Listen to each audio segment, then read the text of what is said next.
मुद्रां करसरसिजी पुस्तकं शङ्खचक्रे विप्रभिन्नस्फटिकरुचिरे पुण्डरीके निषन्नः अम्लानश्रीरमृतविशदैरंशभिप्रावय नमाविर्भूयादनगमहिमामानसे वागधीशः नमस्ते प्राणेश वर्णत विभवायामनिमगाः नमः स्वामिन् रामप्रियतमनमन् गुरुगुणा नमस्तुभ्यं भीमप्रबलतम कृष्णेष्टभगवन् नमः श्रीमन्मध्वप्रदिशा सुदर्शन्नो जय जय श्रीगुरुभ्यो नमः नारायणं सुरगुरुं जगदेकनाथं भक्तप्रियं सकललोकनमस्कृतं च त्रैगुण्यवर्जितमजं विभुमाद्यमीशं वन्दे भवद्गणं समरासुरसिद्धवन्द्यं नारायणं नमस्कृत्य नरं चैव नरोत्तमं देवीं सरस्वतीं व्यासं ततो जयमुदीरये. ವೇದವ್ಯಾಸರ ಮಹಾಭಾರತದ ಚಿಂತಕರಿಗೆ ವಂದನೆಗಳು. ಶಾಂತಿ ಪರ್ವದ 104ನೆಯ ಪ್ರವಚನ.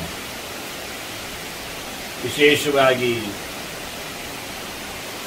ಧರ್ಮರಾಜನಿಗೆ ರಾಜಧರ್ಮಗಳ ಬಗ್ಗೆ ಭೀಷ್ಮರು ಅನೇಕ ರೀತಿಯಲ್ಲಿ ಅನೇಕರ ಸಂವಾದದೊಡನೆ ಉಪದೇಶ ನೀಡುತ್ತಾ ಇದ್ದಾರೆ. ಧರ್ಮರಾಜ ಕೇಳುತ್ತಾನೆ, ಮತ್ತೆ ನಾನು ಹೇಗೆ ರಾಜ್ಯಭಾರ ಮಾಡಿದರೆ ದೊಡ್ಡ ಮಟ್ಟಿನ ಕೀರ್ತಿಯನ್ನು ಪಡಿತೇನೆ, ಧರ್ಮವನ್ನು ಗೆಲ್ತೇನೆ ಅಂತ. ಮೊದಲಿಂದ ಅವನು ರಾಜಕೀಯ ಅಂದರೆ ಅದು ಧರ್ಮದಿಂದ ದೂರ ಉಂಟು ಅಂತ ನಡುಗುವವನು. ಹೇಳಿದವನು ಹಾಗೆ, ರಾಜ್ಯಭಾರ ಮಾಡ್ತಾ ಇದ್ರೆ ಧರ್ಮ ಸಾಧನೆ ಆಗುವುದಿಲ್ಲಲ್ವಾ ಅಂತ. ಮುಂದೆ ರಾಜನಾದ ಬಳಿಕ ಅವನಿಗೆ ಯಾವುದೇ ರೀತಿಯಾದ ರಾಜ್ಯಭಾರದ ಹೊಣೆಯನ್ನು ಒಪ್ಪಿಸಿಕೊಟ್ಟಿರಲಿಲ್ಲ ತಮ್ಮಂದಿರು. ಅವನನ್ನು ಕೇವಲ ಧರ್ಮಕ್ಕೆ ಬಿಟ್ಟಿದ್ದಾರೆ. ಎಲ್ಲ ರಾಜ್ಯಭಾರವನ್ನೆಲ್ಲ ಭೀಮಾರ್ಜುನರೇ ನೋಡಿಕೊಂಡದ್ದು. ಹಾಗಾಗಿ ಅದೇ ಪ್ರಶ್ನೆ ಕೇಳ್ತಾನೆ, ಕಿಂಸಿದಿಹ ಕಥಂಸಿದಿಹ ರಾಜೇಂದ್ರ ಪಾಲಯನ್ ಪಾರ್ಥಿವ ಪ್ರಜಾ ಪ್ರೈತಿ ಧರ್ಮಂ ವಿಶೇಷೇಣ ಕೀರ್ತಿಮಾಪ್ನೋತಿ ಶಾಶ್ವತಿ. ಅವನಿಗೇನು ಬೇಕು ಅಂದರೆ ಇಲ್ಲಿ ಕೀರ್ತಿ ಕೇಳಬೇಕವನು, ಅಲ್ಲಿ ಧರ್ಮದ ನೆಲೆಯಲ್ಲಿ ಆತ ನಿಲ್ಲಬೇಕು. ಈ ಲೋಕದಲ್ಲಿಯೂ ಅವನು ಬೆಳಗಬೇಕು, ಪರಲೋಕದಲ್ಲಿಯೂ ಆತನಿಗೆ ಒಳ್ಳೆಯದು ಬೇಕು. ಎರಡು ಮುಖ. ಇಲ್ಲಿದ್ದಾಗ ಕೀರ್ತಿ, ಮುಂದೆ ಹೋದಾಗ ಧರ್ಮದ ಫಲ ಪುಣ್ಯ. ಆದ್ದರಿಂದ ಧರ್ಮ ಅಂದರೆ ಪುಣ್ಯ ಅಂತಲೂ ಅರ್ಥ ಒಂದು ದೃಷ್ಟಿಯಿಂದ. ಹಾಗಾಗಿ ನಾನು ನನ್ನ ಅತಿ ಸಣ್ಣತನದ ಗೀತೆಯ ಅನುವಾದದ ನೆಲೆಯಲ್ಲಿ ಗೀತಾ ಸಮೀಕ್ಷೆಯಲ್ಲಿ ಧರ್ಮಕ್ಷೇತ್ರೇ ಕುರುಕ್ಷೇತ್ರ ಅನುವಾದ ಮಾಡುವಾಗಲೇ ಕುರುಕ್ಷೇತ್ರವು ಪುಣ್ಯಕ್ಷೇತ್ರವು ಅಂತ ಬರೆದಿದ್ದೇನೆ. ಧರ್ಮಶಬ್ದಕ್ಕೆ ಪುಣ್ಯ ಅಂತ ಅರ್ಥ ಭಾರತದಲ್ಲೇ ಪ್ರಯೋಗ ಬೇಕಾದಷ್ಟು. ಹೀಗಾಗಿ ಇಲ್ಲಿ ನೋಡಿ ಬಹಳ ಚಂದವಾಗಿ ಕೇಳುತ್ತಾನೆ, ಪ್ರೈತಿ ಧರ್ಮಂ ವಿಶೇಷೇಣ. ಆ ಧರ್ಮವನ್ನು ಪಡೆಯುವುದು, ಮಾಡುವುದೇ ಧರ್ಮವನ್ನು ಪಡೆಯುವುದೆಂದು. ಆದ್ರಿಂದ ಧರ್ಮ ಅಂದರೆ ಪುಣ್ಯವನ್ನು ಅಂತ ಅರ್ಥ, ಒಳ್ಳೆಯದನ್ನು, ಅದರ ಫಲವಾಗಿ ಸ್ವರ್ಗವನ್ನು. ಮತ್ತೆ ಇಲ್ಲಿ ಕೀರ್ತಿ ಮಾಪ್ನೋದು ಶಾಶ್ವತಿ, ಶಾಶ್ವತವಾದ ಎಲ್ಲರೂ ಜನರು ಮತ್ತೆ ಹೇಳುತ್ತಾ ತಿರುಗುವ ಕೀರ್ತಿ ಬೇಕು. ಅದನ್ನು ಏನು ಮಾಡಿದ್ರೆ ಆಗ್ತದೆ? ಕಥಂಚಿದ್ ಇಹ ರಾಜೇಂದ್ರ ಪಾಲಯನ್ ಪಾರ್ಥಿವ ಪ್ರಜಾ. ರಾಜನಾದವ ಯಾವ ರೀತಿಯಿಂದ ಪ್ರಜೆಗಳನ್ನು ನೋಡಿಕೊಂಡರೆ ಪುಣ್ಯವೂ ಕೀರ್ತಿಯು ಸಿಗ್ತದೆ ಅಂತ ಪ್ರಶ್ನೆ ಕೇಳಿದ್ರೆ ಭೀಷ್ಮರು ಹೇಳುತ್ತಾರೆ ಬಹಳ ಚಂದವಾಗಿ, ವ್ಯವಹಾರೇಣ ಶುದ್ಧೇನ ಅಂತಾರೆ. ಉತ್ತರಷ್ಟೇ, ಒಂದೇ ಮಾತು. ವ್ಯವಹಾರೇಣ ಶುದ್ಧೇನ ಪ್ರಜಾಪಾಲನ ತತ್ಪರಃ ಪ್ರಾಪ್ಯ ಧರ್ಮಂಚ ಕೀರ್ತಿಂಚ ಲೋಕಾನ್ ಆಪ್ನೋತಿ ಅಸೌ. ಶುಚಿಯನ್ನಿರಬೇಕು, ಶುಚಿ ಅಂತಲೂ ಇದೆ ಪಾಠ ಇಲ್ಲಿ. ಇವನು ಪ್ರಜಾಪಾಲನ ತತ್ಪರಃ ವ್ಯವಹಾರೇಣ ಶುದ್ಧೇನ ಅಂತ ಮತ್ತು ಶುಚಿ ಹಾಕಿಬೇಕು ರಾಜನಿಗೆ. ಆದ್ರಿಂದ ವಿಶೇಷಣ ಧರ್ಮ ಬೇಕಾಗಿಲ್ಲ. ಒಳ್ಳೆಯ ಶುದ್ಧವಾದ ನಿರ್ಮಲವಾದ ವ್ಯವಹಾರವನ್ನಿಟ್ಟುಕೊಂಡ್ರೆ, ಅಂದರೆ ನೇರವಾದ ವ್ಯವಹಾರ, ಕಪಟ ಇಲ್ಲದ, ವಂಚನೆ ಇಲ್ಲದ, ಫಲಾಪೇಕ್ಷೆ ಇಲ್ಲದ, ಪ್ರೀತಿ ವಿಶ್ವಾಸಪೂರ್ವಕವಾಗಿ ಮಾಡುವ ವ್ಯವಹಾರ. ಹೀಗೆ ಜನರಲ್ಲಿ, ತನ್ನ ಆಸುಪಾಸುಗಳಲ್ಲಿ, ಎಲ್ಲರಲ್ಲಿಯೂ ಸಹ ವ್ಯವಹಾರ ಮಾಡುವುದು ಇನ್ನೊಬ್ಬರಲ್ಲಿ ಅರ್ಥ ಇಷ್ಟೇ. ಇನ್ನೊಬ್ಬರ ಜೊತೆಯಲ್ಲಿ ಇರತಕ್ಕಂಥ ಏನೊಂದು ಮಾತಿನದ್ದಾಗಲಿ, ಕ್ರಿಯೆ ನೆಲೆಯಲ್ಲಿ ಆಗಲಿ, ಅಥವಾ ಮಾನಸ ವ್ಯಾಪಾರ ಆಗಲಿ ಎಲ್ಲವೂ ಸಹ ವ್ಯವಹಾರ ಶಬ್ದದಿಂದ ಪ್ರಯೋಗ ಆಗ್ತದೆ. ಅದರಿಂದ ಎಂತಹ ಶುದ್ಧವಾದ ವ್ಯವಹಾರವನ್ನು ರಾಜ ನಡೆಸ್ತಾನೋ ಅದರಿಂದಾಗಿ ಆ ರೀತಿಯಲ್ಲಿ ಪ್ರಜೆಗಳನ್ನು ನೋಡಿಕೊಂಡರವ ಖಂಡಿತವಾಗಿಯೂ ಧರ್ಮವನ್ನು ಪಡಿತಾನೆ, ಕೀರ್ತಿಯನ್ನು ಪಡಿತಾನೆ, ಬಹಳ ದೊಡ್ಡ ಮಟ್ಟಿನ ಒಳ್ಳೆಯ ಲೋಕಗಳನ್ನು ಸಹ ಆತ ಗೆಲ್ತಾನೆ. ಇದು ಭೀಷ್ಮರ ವಾದ. ಅವನು ಕೇಳಿದ ಪ್ರಶ್ನೆ. ಧರ್ಮರಾಜ ಹೇಳುತ್ತಾನೆ, ಹೌದಯ್ಯ, ಆ ವ್ಯವಹಾರ ಹೇಗಿರಬೇಕು? ಕೀದೃಶ ವ್ಯವಹಾರ ಅಂತೂ ಕೈಷ್ಟ ವ್ಯವಹಾರೇಂದ್ರಪಃ, ಯಾರೊಟ್ಟಿಗೆ ವ್ಯವಹಾರ ಮಾಡುದು? ವ್ಯವಹಾರ ಹೇಗಿರಬೇಕು? ಯಾಕೆ ಕೇಳ್ತೇನೆ ಅಂತ ಕೇಳಿದ್ರೆ ಧರ್ಮರಾಜ ಹೇಳ್ತಾನೆ, ವಾಸ್ತವವಾಗಿ ನೀವು ಹೇಳಿದ ಒಂದಿಷ್ಟು ಗುಣಲಕ್ಷಣಗಳೆಲ್ಲ ಇತ್ತಲ್ಲ, ಇಂಥ ಮಂತ್ರಿಗಳಾಗಬೇಕು, ಹೀಗಿರಬೇಕು ಅಂತ. ನಾನು ನೋಡಿದ ಮಟ್ಟಿಗೆ ನೀವು ಹೇಳಿದ ಹಾಗೆ ನೋಡಿದ್ರೆ ನೈಕಸ್ಮಿನ್ ಪುರುಷೇ ಹೀಯತೆ ವಿದ್ಯಂತ ಇತಿ ಮೇ ಮತಿ. ನೀವು ಹೇಳಿದ ಎಲ್ಲ ಗುಣಗಳು ಒಂದೇ ಕಡೆಯಲ್ಲಿ ಒಬ್ಬ ಪುರುಷನಲ್ಲಿ ಬಂದದ್ದು ನಾನು ಕಾಣುವುದು. ಇಲ್ಲಿನ ವ್ಯವಹಾರ ಯಾರ ಹತ್ರ ಮಾಡುದು? ಶುದ್ಧವಾದ ವ್ಯವಹಾರ ಅಂತ ಹೇಳ್ತೀರಿ, ಎಲ್ಲ ಸುತ್ತಮುತ್ತಲು ಕಪಟಿಗಳು, ಮೋಸಗಾರರು ಎಲ್ಲ ಸೇರಿಕೊಂಡಿರುತ್ತಾರೆ. ಸ್ವಾರ್ಥಿಗಳು, ವಂಚನೆ ಮಾಡುವವರೆಲ್ಲ ಬಂಧುಗಳಾದರೂ ಇರಬೇಕು ಅಂತ ಹೇಳಿದ್ರು ಅವರಿಂದಲೇ ಹೆಚ್ಚಾಗಿ ರಾಜನಿಗೆ ತೊಂದರೆ ಅಂತಲೇ ನೀವು ಹೇಳಿಬಿಟ್ರಿ. ಇದರಿಂದ ವ್ಯವಹಾರ ಹೇಗೆ? ಯಾರ ಜೊತೆ? ನೀವು ಹೇಳಿದಂತ ಗುಣಲಕ್ಷಣವುಳ್ಳ ವ್ಯಕ್ತಿಗಳು ಇಲ್ಲ, ಒಬ್ಬರಲ್ಲಿ ಎಲ್ಲ ಗುಣಲಕ್ಷಣಗಳು ಕಾಣುವುದಿಲ್ಲ. ಭೀಷ್ಮ ಹೇಳುತ್ತಾರೆ, ಹೌದಪ್ಪ, ಏವಮೇತನ್ ಮಹಾಪ್ರಾಜ್ಞ, ಭಾರಿ ಒಳ್ಳೆ ಲೆಕ್ಕಾಚಾರ ಮಾಡಿ ಹೇಳಿ, ಒಳ್ಳೆ ಬುದ್ಧಿವಂತ ನೀನು, ಬುದ್ಧಿಮಾನ್ ಅಂತಲೇ ಕರೀತಾರೆ. ಚೆನ್ನಾಗಿ ಲೆಕ್ಕಾಚಾರ ಮಾಡಿ ಹೇಳಿದಿ. ನಾನು ಹೇಳಲ್ಪಟ್ಟಂತಹ ಒಳ್ಳೆಯ ಲಕ್ಷಣಗಳುಳ್ಳ ವ್ಯಕ್ತಿಗಳು ನಿನಗೆ ವ್ಯವಹಾರದಲ್ಲಿ ಸಿಗುವುದಿಲ್ಲ ಅಂತ ಒಪ್ತೇನೆ.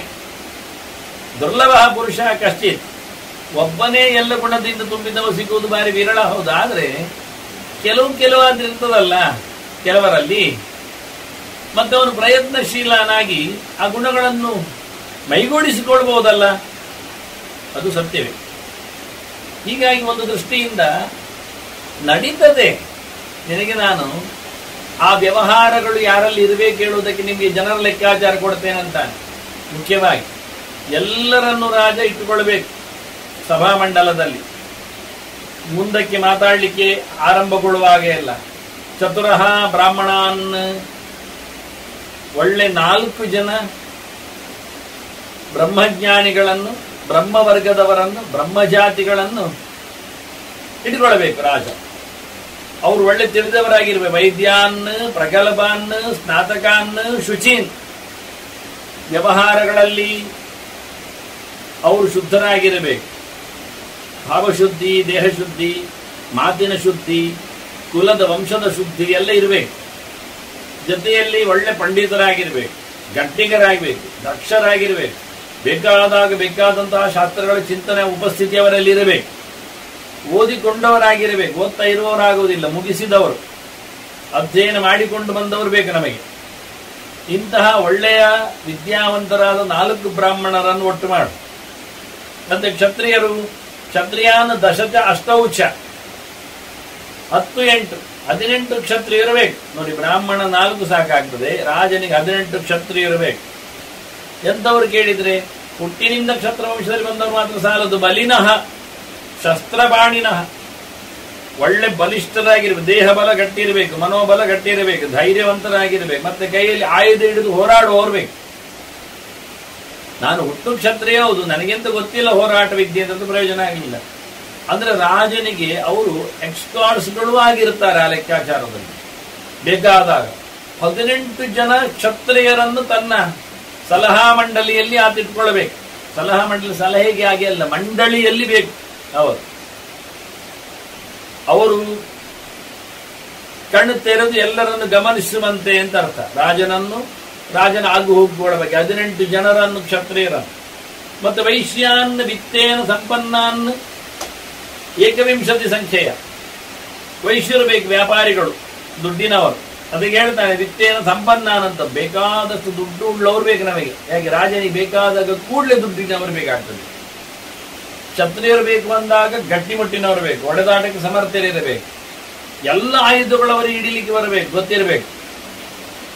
ಹಾಗೆ ಅದರಂತೆ ವೈಶ್ಯರು ಬೇಕಾದಷ್ಟು ದುಡ್ಡಿನವರು. ರಾಜ ಬೇಕು ಹೇಳಿದಾಗ ಕೊಡ್ಲಿಕ್ಕೆ ಬೇಕು, ಅವರು ಸಪೋರ್ಟ್ ಮಾಡಲಿಕ್ಕೆ, ಮತ್ತೆ ವಾಪಸ್ ತಗೊಳ್ಳಿ ಸಿಗ್ತದೆ. ಅಂದ್ರೆ ಎಲ್ಲಿಂದ ಸೋರ್ಸ್ ಅಂತ ಅಂತ 21 ಬೇಕು ಅಂತ ನೋಡಿ. ವೈಶ್ಯರು 1, 2, 4 ಸಾಲದು. ಒಂದು 4 ಆರೆ ಇದ್ರೆ ಅವರಿಗೆ ಮತ್ತೆ ಅಹಂಕಾರ ಬರ್ತದೆ, ಗರ್ವ ಬರ್ತದೆ, ನನ್ನಲ್ಲೇ ರಾಜ ಯಾವತ್ತು ಕೇಳ್ತಾನೆ ಪಡೀತಾನೆ ಅಂತ. ಆದ್ರಿಂದ ಇವನಿಗೆ 21 ಜನ ಬೇಕು. ಮತ್ತೆ ಶೂದ್ರಾನ್ ತ್ರಯಶ್ಚ ಶೂದ್ರಾನ್ ವಿನೀತಾಂಶ್ಚ, ಮುಖ್ಯವಾಗಿ ಕೆಲಸಕ್ಕೋಸ್ಕರ ಶುಚೀನ್ ಕರ್ಮಣಿ ಪೂರ್ವಕ್ಕೆ ಇವನ ಎಲ್ಲ ಕೆಲಸದ ಮುಂಚೂಣಿಯಲ್ಲಿ ಮತ್ತೆ 3 ಜನ ಪರಿಚಾರಕರಾಗಿ ಒಳ್ಳೆ ದಕ್ಷರಾದ, ಒಳ್ಳೆ ಶುದ್ಧರಾದ, ಎಲ್ಲದರಲ್ಲಿಯೂ ಅಂಥವರನ್ನು, ಒಳ್ಳೆಯವರನ್ನು, ವಿನಯವಂತರನ್ನು, ಶೂದ್ರರನ್ನು ಸಹ ಈತ ತನ್ನಲ್ಲಿ ಮಂಡಳಿಯಲ್ಲಿ ಇಟ್ಕೊಳ್ಬೇಕು. ನಿಮಗೆ ಅರ್ಥ ಆಯ್ತು ಮಂಡಳಿ ಹೇಗಿರಬೇಕು ಅಂತ. ಒಂದು ಟ್ರಸ್ಟ್, ಒಂದು ಸಂಘ, ಒಂದು ಸಂಸ್ಥೆ, ಅದರಲ್ಲಿ ಎಲ್ಲಾ ವರ್ಗದವರಿಗೂ ಜಾಗ ಇದೆ. ನೋಡ್ಲಿಕ್ಕೆ ಹೋದ್ರೆ ಇದು ಕ್ಷತ್ರಿಯರದ್ದು. ಆದ್ರಿಂದ ಕ್ಷತ್ರಿಯರೇ ಪ್ರಧಾನ ಇದ್ದಾರೆ ಇಲ್ಲಿ 18 ಜನ. ವೈಶ್ಯರು ಜಾಸ್ತಿ ಇದ್ದಾರೆ, ದುಡ್ಡಿನವರು 21 ಜನ. ಇರುವುದೆಷ್ಟು ಜನ ಹೇಳಿ ನೋಡಿ? ಬ್ರಾಹ್ಮಣರು 4, ಶೂದ್ರರು 3. ಹಾಗಾಗಿ ಕ್ಷತ್ರಿಯನಿಗೆ ಒಂದು ಕಡೆಯಲ್ಲಿ ಬಲ, ಮತ್ತೊಂದು ಕಡೆಯಲ್ಲಿ ಸಂಪತ್ತು, ಕೋಶ, ಇದೆರಡನ್ನು ಗಟ್ಟಿ ಮಾಡಬೇಕು ಅವನು. ಬೇಕಾದ ಹಾಗೆ ತೊಂದರೆಗಳು, ಆಪತ್ತುಗಳೆಲ್ಲ ಬಂದಾಗ ಬೇಕಾದಷ್ಟು ಸಂಪತ್ತುಗಳನ್ನು ವಿನಿಯೋಗಿಸಲಿಕ್ಕೆ ಬೊಕ್ಕಸ ತುಂಬಿಸಬೇಕು. ಈ ಶತ್ರುಗಳ, ಕಳ್ಳಕಾಕರ, ದರೋಡೆಕೋರರ ವಿಘ್ನಗಳು, ತೊಂದರೆಗಳುಂಟಾದಾಗ ಅದಕ್ಕೆ ಬಲವು ಸೈನ್ಯವನಲ್ಲಿ ಗಟ್ಟಿಬೇಕು. ಹೀಗಾಗಿ ಇದೆರಡನ್ನು ಗಟ್ಟಿ ಮಾಡಿಕೊಂಡಾತ ತುಂಬಬೇಕು, ಮುಂದುವೈಕು. ಅದರೊಟ್ಟಿಗೆ ರಾಜನಿಗೆ ಆಚೀಚೆ ಓಡಾಡ್ಲಿಕ್ಕೆ ಒಬ್ಬ ಸಾರಥಿ, ಸೂತ, ಡ್ರೈವರ್. ಹೀಗಾದ್ರೆ ಅವನು ಹೇಗಿರಬೇಕು ಅಂದ್ರೆ ಅವನೊಬ್ಬ ಬೇಕು. ಅದರಲ್ಲಿ ಸುಮಾರು ಜನ ಇರಬಾರದು. ಇಲ್ಲಿ ಭೀಷ್ಮರು ಹೇಳ್ತಾರೆ ಎಲ್ಲದಕ್ಕೂ ಕಾರಣಗಳಿರ್ತವೆ. 2 ಡ್ರೈವರ್ ಇದ್ರೆ ಒಬ್ಬೊಬ್ಬರಿಗೆ ಕಮ್ಯುನಿಕೇಟ್ ಆಗುವುದು ಕೆಲವೊಮ್ಮೆ ಕಮ್ಮಿ ಆಗ್ತದೆ, ಕೈ ಕೊಡ್ತಾರೆ. ಅಷ್ಟೇ ಅಲ್ಲದೆ ಅವ ಹೋದ ಎಲ್ಲಿಗೆ, ಇವ ಹೋದ ಎಲ್ಲಿಗೆ ಅಂತ ಮತ್ತೆ ಗುರುತಿಸಿಕೊಂಡು ಅದರಲ್ಲಿ ಒಂದು ವಿಚಿತ್ರವಾದ ಸ್ಪರ್ಧೆ ಹೇಳುತ್ತದೆ. ಕೆಲವೆಡೆಗೆ ನಾನೇ ಬರ್ತೇನೆ ಅಂತ ಹಠ ಆಗ್ತದೆ, ಕೆಲವನಿಗೆ ಯಾರು ಬರುವುದಿಲ್ಲ ಆಗಿ ಹೋಗುತ್ತೆ. ಆದ್ರಿಂದ ರಾಜನಿಗೆ ಒಬ್ಬ ಸೂತ ಬೇಕು ಅಂತ ಭೀಷ್ಮ ಹೇಳ್ತಾನೆ. ಅಷ್ಟಾಭಿಷ್ಟ ಗುಣಯುಕ್ತ. ಇಲ್ಲಿ ನಿಧಾನಕ್ಕೆ ಭೀಷ್ಮ ಮಾತಾಡ್ತಾನೆ. ಈ ತಿಳಿದವರ ಬಗ್ಗೆ ಹೇಳಿಕೊಂಡ, ಹೇಗಿರಬೇಕು, ಕ್ಷತ್ರಿಯರು ಹೇಗೆ, ವೈಶ್ಯರು ಹೇಗೆ, ಬ್ರಾಹ್ಮಣರು ಹೇಗೆ, ಶೂದ್ರರು ಹೇಗೆ ಅಂತ ಅವರವರ ಗುಣ ಹೇಳಿದ. ಇಲ್ಲಿ ಇವರಿಗೆ ಹೇಳ್ತಾರೆ 8 ಗುಣ ಇವನಿಗೆ ಬೇಕು ಅಂತಾನೆ. ಅಷ್ಟಾಭಿಷ್ಟ ಗುಣಯುಕ್ತ ಸೂತಃ ಪೌರಾಣಿಕ ಭವೇತ್. ಅವನು ಒಳ್ಳೆ ಪುರಾಣಗಳ ಹಿಂದಿನ ಇತಿಹಾಸಕಾರರನ್ನು ತಿಳಿದವನಾಗಿರಬೇಕು. ಅಂದ್ರೆ ಎಲ್ಲಿಗೂ ಹೋಗುವುದು, ಎಲ್ಲಿ ಹೋಗ್ಬೇಕಂದಾಗ ಯಾರನ್ನು ತಿಳಿದು ಯಾರನ್ನು ಹೇಳುವುದಲ್ಲ. ನಮಗೆ ರಾಮಪ್ಪಯ್ಯನನ್ನು ಗೊಂಡೇನಹಳ್ಳಿಯಲ್ಲಿ ನೋಡ್ಲಿಕ್ಕೆ ಉಂಟು ಹೇಳಿದಾಗ, ಇವ ಗೊಂಡೇನಹಳ್ಳಿಯನ್ನು ದೊಡ್ಡನಹಳ್ಳಿ ಅಂತ ಮಾಡಿಕೊಂಡು ರಾಮಪ್ಪಯ್ಯನನ್ನು ರಾಮಯ್ಯ ಅಂತ ಮಾತ್ರ ಮಾಡಿಕೊಂಡ್ರೆ ಅಲ್ಲಿ ಒಬ್ಬ ರಾಮಯ್ಯ ಇದ್ದಿರ್ಬೋದು. ಇವ ರಾಮಪ್ಪಯ್ಯ, ಅವ ರಾಮಯ್ಯ. ಅದು ಗೊಂಡೇನಹಳ್ಳಿ, ಇದು ದೊಡ್ಡೇನಹಳ್ಳಿ. ಕನ್ಫ್ಯೂಸ್. ಹೋದಂದ್ರ ಎಲ್ಲಿ ಬಂದೆ? ದೊಡ್ಡೇನಹಳ್ಳಿ ಬಂದೆ ಸರ್ ಸ್ವಾಮಿ. ದೊಡ್ಡೇನಹಳ್ಳಿ ಯಾರು ಹೇಳಿದ್ ನಿನ್ಗೆ ಬರ್ಲಿಕ್ಕೆ? ನಾ ಗೊಂಡೇನಹಳ್ಳಿ ಹೇಳಿದ್ನಲ್ಲ. ಅಲ್ಲ ನೀವು ರಾಮಯ್ಯನ? ರಾಮಯ್ಯ ಅಲ್ಲ, ರಾಮಪ್ಪಯ್ಯ ಹೇಳಿದ್ದಲ್ಲ. ಹೌನಾ? ನೋಡಿ, ಹೀಗಾಗಬಾರ್ದು. ಪೌರಾಣಿಕ ಅವನು. ಹಳೆಯ ಎಲ್ಲ ಕಥೆಗಳು ಅವನಿಗೆ, ಜಾಗಗಳು, ದೇಶಗಳು. ಅವನು ಡ್ರೈವರ್ ತಾನೆ, ಚಾಲಕ ತಾನೆ. ಆದ್ರಿಂದ ಅವನು ಚಾಲಾಕಿರಬೇಕು. ಎಲ್ಲ ಅವನಿಗೆ ಮ್ಯಾಪ್ ಚೆನ್ನಾಗಿ ಗೊತ್ತಿರಬೇಕು. ರಾಜನಿಗೆ ಬೇಕಾದಾಗ ಕರ್ಕೊಂಡು ಹೋಗ್ಲಿಕ್ಕೆ, ಗೋಪ್ಯವಾಗಿ ಇಡ್ಲಿಕ್ಕೆ, ಬರ್ಲಿಕ್ಕೆ, ತರಲಿಕ್ಕೆ ಎಲ್ಲ ಗೊತ್ತಿರಬೇಕು ಅವನು. ಹಾಗಾಗಿ ಎಂತವನು ಇರಬೇಕು ಕೇಳಿದ್ರೆ ಅವನು 8 ಗುಣ ಇರಬೇಕು ಹೇಳಿದ್ದಲ್ಲ. ಯಾರ್ಯಾರೋ ಏನೇನೋ 8 ಗುಣಗಳನ್ನು ಬರೀಲಿಕ್ಕೋಸ್ಕರ ಹೊರಟಿದ್ದಾರೆ ಹುಡುಕಿಕೊಂಡು. ಏನು ಬರೆದ್ರು ನಡೀತದೆ ಬಿಡಿ, ಸೇವೆ ಮಾಡ್ಬೇಕು. ಅವನಿಗೆ ಕೇಳಲಿಕ್ಕೆ ಕಿವಿ ಸರಿ ಇರಬೇಕು, ಹೋಗ್ಲಿಕ್ಕೆ ಒಳ್ಳೆ, ಇದೆಲ್ಲ ಫಿಟ್ನೆಸ್ ಎಲ್ಲ ಹೇಳಲಿಕ್ಕೆ ಅಷ್ಟು ಗುಣ ಅವನು ಹೊರಗಿನಿಂದ ಹೇಳ್ತಾರ? ಇಲ್ಲೇ ಹೇಳಿದ್ದಾರೆ. ಅದನ್ನು ಯಾರು ಗಮನಿಸಲಿಲ್ಲ, ಕೂಡಿಸಲಿಲ್ಲ, ಕೈ ಬೆರಳು ಮಾಡಿಸ್ಲಿಲ್ಲ. ಸೂತನ ಹೀಗಿರಬೇಕು ಹೇಳಿ ಎಂತ ಸೂತನನ್ನು ಪ್ರಕಲ್ಪ ಏತ್ ಹೇಳ್ತಾರೆ ಅಂದ್ರೆ 8 ಗುಣ ಏನು ಅಂತ ಅವರೇ ಹೇಳ್ತಾರೆ. 50 ವರ್ಷ ವಯಸ್ಸಂ. 1ನೇದ್ದೇನು ಕೇಳಿದ್ರೆ ಅವನಿಗೆ 50 ಆಗಿರಬೇಕು. ನೋಡಿ, ಇದು ಮುಖ್ಯ. ಆದ್ರಿಂದಲೇ ಅವನಿಗೆ ಊರಿನ ಎಲ್ಲ ಪರಿಚಯ ಜಾಸ್ತಿ ಇರ್ತದೆ. 10-20 ಮಾಡಿದ್ರೆ ಏನು ಗೊತ್ತಿರುವುದಿಲ್ಲ ಅವನಿಗೆ. ರಾಜನೇ ತಲೆ ಕೊಡಬೇಕಾಗತ್ತೆ. ಗಾಡಿಯಲ್ಲಿ ಕೂತ ನಂತರ ರಾಜ ತಲೆ ಕೊಡಬೇಕಿಲ್ಲ. ಎಲ್ಲಿ ಹೋಗ್ಬೇಕು ಹೇಳಿದ್ರೆ ಅಲ್ಲಿ ಹೋಗ್ಬೇಕು. ಮಧ್ಯೆಯಲ್ಲಿ ಗಾಡಿ ಹೊಡೆಯುವ ಕೇಳುದಲ್ಲ, ಇದು ಸರಿಯಾ, ಇಲ್ಲಿ ಬಲಕ್ಕ ಎಡಕ್ಕ ತಿರುಗುದು ನಾನು. ಮತ್ತೆ ರಾಜ ಏನೇ ಹೇಳಿದಿಟ್ಕೊಳುವ, ಇರ್ಲಿ ಬಲಕ್ಕೆ ಹೋಗುವ ಅಂತ. ಅದು ಎಲ್ಲಿ ಹೋಗಿಬಿಟ್ರೆ ಆದ್ರಿಂದ ಮೊದಲು ಎಲ್ಲವನ್ನು ತಿಳ್ಕೊಂಡವನು ಬೇಕಾದ್ರೆ ಸುಮಾರು ವರ್ಷ ಸರ್ವೀಸಿನವನಾಗ್ಬೇಕು. ಅವನು ಓದಿರಬೇಕು, ತಿಳಿದಿರಬೇಕು, ಗಟ್ಟಿಗನಿರಬೇಕು, ಎಲ್ಲ ಸರಿಯೇ, ಅದೆಲ್ಲ ಮುಖ್ಯ ವಿಷಯ ಅಲ್ಲ. ಇಲ್ಲಿ ವರ್ಷ 50 ಆದ್ರೆ ಒಂದು ರೀತಿಯಿಂದ ಬೆಳೆದಿದ್ದಾನೆ ಅಂತ ಅರ್ಥ. ಈಗ ಅವನಿಗೆ ಹೆಚ್ಚು ಮನೆಯ ಸಮಸ್ಯೆ ಇರುವುದಿಲ್ಲ, ಬೆಳೆದಿದ್ದಾನವ. 25 ವರ್ಷದಲ್ಲಿ 25ರ ನಂತರದಲ್ಲಿ ಮದುವೆ ಆಗಿರ್ತದೆ, ಮಕ್ಕಳನ್ನು ಪಡೆದಿರ್ತಾನೆ, ಸುಖವನ್ನು ಕಂಡಿರ್ತಾನೆ. ಆದ್ರಿಂದ ರಾಜ ಹೋಗುವಂದಾಗ ಹೋಗ್ಲಿಕ್ಕೆ ಬರ್ತದೆ. ಇಲ್ಲಾದ್ರೆ ನನ್ನ ಚಾಲಕ ಹೊರಡು ಅಂದಾಗ ನನ್ನ ಅವಳು ಗರ್ಭಿಣಿ ಇದ್ದಾಳೆ, 2-3 ದಿನದಲ್ಲಿ ಅವಳು ಡೆಲಿವರಿ ಆಗ್ಬೋದು ಕಾಣ್ತದೆ, ನಾವು ಬರುವಾಗ ಎಷ್ಟು ದಿವಸ ಆಗುತ್ತೆ ಎಲ್ಲ ಕೇಳುವವನು ಬೇಡ. ಮತ್ತಷ್ಟೇ ಅಲ್ಲದೆ ರಾಜ ಹೋಗ್ಲಿಕ್ಕೆ ಹೇಳಿದ್ದಾನೆ, ಹೋಗುವಾಗಿವ ರಾಜನ ಪೋಷಾಕಿಗೆ ಒಂದು ಒಳ್ಳೆಯ ಉದ್ಯಾನಕ್ಕೂ ಒಂದು ದೊಡ್ಡ ವ್ಯಕ್ತಿಯ ಯಾವುದೋ ಒಂದು ಕಾರ್ಯಕ್ರಮಕ್ಕೂ ಮೆರವಣಿಗೆಗೆ ಹೋಗುವಾಗ ಈತನು ಕಣ್ಣೆಣಿಸಿ ನೋಡಿಕೊಂಡು ಆ ಜೊಲ್ಲು ಸುರಿಸ್ತಾ ಕೂತ್ಕೊಳ್ಳಿಕ್ಕೆ ಆಗಬಾರ್ದು. ಅದಕ್ಕೋಸ್ಕರ ಇವನನ್ನು 50 ವರ್ಷದವ ಅಂದ. ಅವನಿಗೆಲ್ಲ ಸಾಮಾನ್ಯವಾದ ಕಾಮ, ಕೋಪ ಇವೆಲ್ಲ ತಣ್ಣಿದಿರಬೇಕು. ಹೀಗಾಗಿ ವಯಸ್ಸು 50 ದಾಟಿದವನು, 50ನವನು ರಾಜನ ಸಾರಥಿ. ಮೊದಲ ಕ್ವಾಲಿಫಿಕೇಶನ್ ಅವನಿಗೆ. ಮತ್ತೆ ಪ್ರಗಲ್ಭಂ ಅನಸೂಯಕಂ, ಒಳ್ಳೆ ಗಟ್ಟಿಗನಾಗಬೇಕು, ಚಿಂತನೆ ಚೆನ್ನಾಗಿ ಬಂದಿರಬೇಕು, ಅಧ್ಯಯನ ಮಾಡಿದವನಾಗಿರ್ಬೇಕು. ಮತ್ತೆ ಅಸೂಯೆ ಇರಬಾರ್ದವನಿಗೆ. ಹೊಟ್ಟೆಗಿಚ್ಚು, ಯಾರನ್ನು ಕಂಡಾಗ ಯಾವುದಕ್ಕೂ ಅಂದಾಗ ಕಿಲುಬುವ ಸ್ವಭಾವದವನಾಗಬಾರದು. ಅದರೊಟ್ಟಿಗೆ ಶ್ರುತಿ ಸ್ಮೃತಿ ಸಮಾಯುಕ್ತಂ, ಒಳ್ಳೆ ಜ್ಞಾನ ಇರಬೇಕು, ಗ್ರಂಥಗಳ ಅಧ್ಯಯನ ಮಾಡಿದವನಾಗಿರ್ಬೇಕು. ಇದು 4ನೇ ಕ್ವಾಲಿಫಿಕೇಶನ್ ಗಟ್ಟಿಯಾದ. ವಿನೀತಂ, ಮತ್ತೆ ವಾಹನ ನಿಲ್ಲಿಸಿದಾಗ ರಾಜರ ಇಳೀರಿ ಹೇಳುವುದಲ್ಲ, ಎದ್ದು ನಿಂತು ಬಾಗಿಲು ತೆರೆದು ರಾಜರು ಇಳಿಯುವಂತೆ ಮಾಡುವವನು ಬೇಕು. ವಿನಯ ಮಾಲೀಕನ ಮೇಲೆ ಇದ್ದಾಗ ಮಾತ್ರ ಚಾಲಕನಿಗೆ ಒಂದು ಒಳ್ಳೆಯ ಗತ್ತು. ಅದರೊಟ್ಟಿಗೆ ಸಮದರ್ಶಿನಂ, ಎಲ್ಲವನ್ನು ಒಳ್ಳೆಯ ರೀತಿಯಿಂದ ನೋಡುವ ಯೋಗ್ಯತೆ ಬೇಕವನಿಗೆ. ಯಾರ ಮೇಲೆಯೂ ಹೆಚ್ಚಿನ ವಿಶೇಷವಾದಂಥ ಅನುರಾಗ, ಭಯಂಕರ ದ್ವೇಷ ಇವೆಲ್ಲ ಇಲ್ಲ. ಏನಿದ್ರೂ ರಾಜನಿಗೆ ಸಂಬಂಧಪಟ್ಟ ವಿಷಯ. ನನ್ನ ಕೆಲಸ ರಾಜನ ಸಾರಥ್ಯ ಮಾಡೋದು ಅಷ್ಟೇ. ಇವನಲ್ಲಿ ಏರುಪೇರುಗಳೆಲ್ಲ ಬರಲಿಕ್ಕಿಲ್ಲ. ಮತ್ತೆ ಇವನು ಯಾವುದೋ ಒಂದು ಮನಸ್ಸಿನ ಕಾಯಿಲೆಯಲ್ಲಿಯೋ ಅಥವಾ ಬಳಲಿಕೆಯಲ್ಲಿಯೋ ಅಧ್ವಾನಗೊಂಡು ಒಮ್ಮೆಲೆ ರೇಗುವುದು, ತಣ್ಣಗಾಗುವುದು ಈ ಹುಣ್ಣಿಮೆ ಅಮಾವಾಸ್ಯೆಯಂತೆ ತರ ಆಗಬಾರ್ದು. ಅದನ್ನ ನಿರ್ದುಷ್ಟವಾದ ಸ್ವಭಾವದವನಾಗಿರಬೇಕು ಅಂತ ಹೇಳ್ತಾನೆ. ಅದರೊಟ್ಟಿಗೆ ಇಂತಹ ವ್ಯಕ್ತಿಯನ್ನು ಕಲ್ಪಯೇತ್ ವದಮಾನಾನಾಂ ಶಕ್ತಂ, ಮಾತಾಡಿಕೊಂಡಾಗ ಎಲ್ಲ ಚರ್ಚೆಯೆಲ್ಲ ಬಂದಾಗ ಸಬ್ಜೆಕ್ಟ್ಗಳು ಸಿಕ್ಕಿದಾಗ ಮಾತಾಡ್ಲಿಕ್ಕೆ ಗೊತ್ತಿರಬೇಕು, ಅವನಿಗೆ ಯೋಗ್ಯತೆ ಇರಬೇಕು, ಗಟ್ಟಿಗನಾಗಿರ್ಬೇಕಷ್ಟೇ ಅಲ್ಲ, ಹೇಳುಗನೂ ಆಗ್ಬೇಕು. ಅರ್ಥೇಶು ಅಲೋಲುಪಂ, ದುಡ್ಡು ಕಂಡಾಗ ಬಾಯಿ ಬಿಡುವನಾಗ.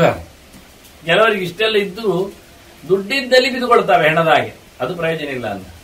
ದುಡ್ಡು ನಗಣ್ಯ ಆಗಿರ್ಬೇಕು. ಈ 8 ಗುಣ ಇದ್ರೆ ಸಾಕು, ಅಂತವನ್ ನಮಗೆ ಸಾರಥಿ ಅಂತ. ಇವ್ರು ಯಾಕೆ ಬೇಕು ಕೇಳಿದ್ರೆ ಮುಂದೆ ಅರ್ಥ ಆಗುತ್ತೆ ನಮಗೆ ಯಾಕೆ ಅಂತ. ಬಹಳ ಚೆನ್ನಾಗಿ ಹೇಳುತ್ತಾರೆ ಭೀಷ್ಮರು ಹೇಳುವಾಗ. ಈಗ ರಾಜ ಯಾರ ಹತ್ರ ಮಾತಾಡ್ಲಿಕ್ಕೆ? ಇಷ್ಟು ಜನ ಆಯ್ತು ಅವನ ಪರಿವಾರದಲ್ಲಿ. ವ್ಯವಹಾರದ ಬಗ್ಗೆ ಹೇಳುವಾಗ ಯಾರನ್ನ ಹೇಳುತ್ತೇನೆ ಎಂದು ಭೀಷ್ಮ ಹೇಳಿದ. ವರ್ಜಿತಂಚೈವ ವ್ಯಸನೈಹಿ ಸುಘೋರೈಹಿ ಸಪ್ತಭಿಹಿ ಭೃಶಂ ಅಷ್ಟಾನಾಮಂತ್ರಿಣಾಂ ಮಧ್ಯೆ ಮಂತ್ರಂ ರಾಜ ಉಪಧಾರಯನ್. ರಾಜ ಈ 8 ಜನರಲ್ಲಿ ಮಾತಾಡ್ಲಿಕ್ಕೆ ಬರಬೇಕು. ಅಷ್ಟಾನಾಮಂತ್ರಿಣ ಮಧ್ಯೆ 8 ಮಂತ್ರಿಗಳು ಯಾರಿಗೆ ಮಂತ್ರಾಲೋಚನೆ ಎಂದರೆ 4 ಜನ ಬ್ರಹ್ಮಜ್ಞಾನಿಗಳು, ಭಗವದೆಚ್ಚರ ಉಳ್ಳವರು, ಅರಮನೆಯ ಕೂಳಿಗೋಸ್ಕರ ಸೊತ್ತಿಗೋಸ್ಕರ ಹಾತೊರೆಯವರು ಅಲ್ಲದೆ ಎತ್ತರದ ವ್ಯಕ್ತಿಗಳು 4 ಜನ. ಮತ್ತೆ ಕ್ಷತ್ರಿಯರು 18 ಇದ್ದಾರೆ. ಅವರನ್ನು ಮೀಟಿಂಗ್ ಅಲ್ಲಿ ಅಲ್ಲ, ಅದು ಹೊರಗೆ ಕಾಯಲಿಕ್ಕೆ, ಅವರು ಬೇಕಾದಾಗ ರಕ್ಷೆಗೆ ಅಥವಾ ದೇಶವನ್ನು ಉಳಿಸಲಿಕ್ಕೆ. ಇನ್ನು 21 ಜನ ವೈಶ್ಯರು ಇಲ್ಲಿ ಬರುವುದಿಲ್ಲ. ಅವರು ದುಡ್ಡು ಬೇಕಾದಾಗೆ ಕೊಡ್ತಾರೆ, ಶಸ್ತ್ರ ಖರೀದಿಗೋ, ಯೋಧರ ಹೋರಾಟಕ್ಕೋ, ಅವರ ಮನೆಯವರಿಗೋ ಅಥವಾ ಬೊಕ್ಕಸ ತುಂಬಿಸ್ಲಿಕ್ಕೋ, ಊಟೋಪಚಾರಕ್ಕೋ ಎಲ್ಲ ಅವರು ಇಲ್ಲಿಲ್ಲ. ಮತ್ತೆ ಶೂದ್ರರು 3 ಜನ ಇದ್ದಾರೆ, ಪರಿಚಾರಕರು, ವಿನೀತರು, ಕೆಲಸ ಮಾಡುವ ಸಾಮರ್ಥ್ಯವುಳ್ಳವರು, ದಕ್ಷರು. ಅವರನ್ನು ಸೇರಿಸಬೇಕು ರಾಜ. 4 ಜನ ತಿಳಿದವರು, 4 ಜನ ಪರಿಚಾರಕರು, ಅವರಿಗೂ ತಿಳುವಳಿಕೆ ಇದೆ, ತಿಳಿದವರನ್ನೇ ಪರಿಚಾರಕ್ಕೆ ಇರಿಸಿದ್ದಾನೆ. ಅದರೊಟ್ಟಿಗೆ ಸೂತ ಡ್ರೈವರ್, ಅವನ ಬಿಡ್ಲಿಕ್ಕಿಲ್ಲ. ಹೋಗುವಾಗ ಚಾಲಕನನ್ನು ದೂರ ಹೋಗುವಂತ ಹೇಳಿ ಮೀಟಿಂಗ್ ಮಾಡಿದ್ರೆ ಅವ ಬೇರೆ ಏನೋ ಕಲ್ಪನೆ ಮಾಡುತ್ತಾನೆ. ಎಲ್ಲದಕ್ಕೂ ಅವನು ಬೇಕು. ನೋಡಿ, ನಮಗೆ ಭೀಷ್ಮ ಈ ಕಥೆ ಹೇಳುವಾಗ ಭೀಷ್ಮನ ಅಪ್ಪನ ಕಥೆ ಅರ್ಥ ಆಗ್ತದೆ. ಶಂತನು ರಾಜ ಬೇಟೆಗೆ ಹೋದ, ಅಲ್ಲಿಂದ ಬಂದಾಗ ಮುನಿಸಿಕೊಂಡು ನಿಂತ. ಏನಾಯ್ತು ಕತೆ ಕೇಳಿದಾಗ ಯಾರು ಮಾತಾಡ್ಲಿಲ್ಲ. ಭೀಷ್ಮರು ಹೇಳ್ತಾರೆ, ಅಪ್ಪ ಚೆನ್ನಾಗಿಲ್ಲ, ಈಗ ಏನಾಗಿದೆ? ಹೋಗಿ ಕೇಳಿದ್ದೆ ಯಾರ ಹತ್ರ? ಶಂತನುವಿನ ಸಾರಥಿ ಹತ್ರ. ಹೇಳು ನೀನು ಎಲ್ಲಿ ಹೋಗಿದ್ದಪ್ಪ, ಏನಾಯ್ತು ಅಂತ. ಅವರಿಗೆ ದಾಶರಾಜನಲ್ಲಿ ನೋಡಿದವರು ಹುಡುಗಿಯನ್ನು ನೋಡಿ ಬೇಕು ಹೇಳಿದ್ದಾರೆ. ಆತ ಹುಟ್ಟಿದ ಮಗುವಿಗೆ ಅರಸೊತ್ತಿ ಕೊಡುವುದಾದ್ರೆ ಒಪ್ಪಿದ್ದಾನವನು. ಅಷ್ಟೇಕಪ್ಪ ಆಗುವುದಿಲ್ಲ ಹೇಳಿ ಬಂದಿದ್ದಾರೆ ಅಂತ ಗೊತ್ತಾಯ್ತು. ಸೀದ ಹೋದ ಭೀಷ್ಮ. ದಾಶರಾಜನಲ್ಲಿ ಹೇಳಿದ, ನಾನೇ ಮಗ ಮುಂದೆ ಇರುವವನು, ನಾನಾಗುವುದಿಲ್ಲ, ಆದ್ರಿಂದ ಮುಂದಕ್ಕೆ ನಿನ್ನ ಮಗನೇ ಆಗಿ ಹೋಗ್ತಾನೆ, ಬರಲಿ ಅಂದ. ಅದಕ್ಕೆ ಹೇಳಿದವ ದಾಶ, ಅಲ್ಲ ನೀನಾಗುವುದಿಲ್ಲ ಹೇಳಿದೆ, ನಾಳೆ ನಿನ್ನ ಮಗ ಆಗುವುದಿಲ್ಲ ಹೇಳಬೇಕು ಅಂದುಂಟಾ? ನನ್ನ ಮಗಳ ಮಗ ನಾನು ಬಡದು ಬಿಟ್ರೆ ಅವನು, ಮಾರಾಯ ನಾನಾಗುವುದಿಲ್ಲ ಮಾತ್ರ ಅಲ್ಲ, ನಾನು ಮದುವೆ ಆಗುವುದಿಲ್ಲ. ಹೀಗೆ ಭೀಷ್ಮನಿಗೆ ಗೊತ್ತು ಸಾರಥಿಯ ಔಚಿತ್ಯ, ಅವನಿಗೆಲ್ಲ ಗೊತ್ತಿರುತ್ತದೆ ರಾಜನ ಚರ್ಯಗಳು, ರಹಸ್ಯಗಳು, ಭೇಟಿಗಳು, ಮಾತುಗಳು. ಅದನ್ನು ಅವನನ್ನು ಇಟ್ಟುಕೊಳ್ಳಿಕ್ಕೆ ಉಂಟು. ಕೆಲವೊಮ್ಮೆ ಗಾಡಿಯ ಸನಿಹದಲ್ಲೇ ಕೂತೆ ಚರ್ಚೆಗಳಾಗ್ತವೆ, ಚಿಂತನೆಗಳು ಸಾಗ್ತವೆ. ಹಾಗಾಗಿ ಚಾಲಕ ನೀನು ಆಚೆ ಹೋಗಿ ಹೇಳಲಿಕ್ಕೆ ಅನುಕೂಲ ಆಗುವುದಿಲ್ಲ, ಮಾಡಲೂಬಾರದು. ಹಾಗೆ ಅವನಿಗೆ ಅವನ ಮೇಲೆ ವಿಶ್ವಾಸ ಇಲ್ಲ ಎನ್ನುವ ನೆಲೆಯಲ್ಲಿ ಆದ್ರೆ ರಾಜನ ಮೇಲೆ ವಿಶ್ವಾಸ ಇಲ್ಲ ಮಾಡ್ತಾನವ.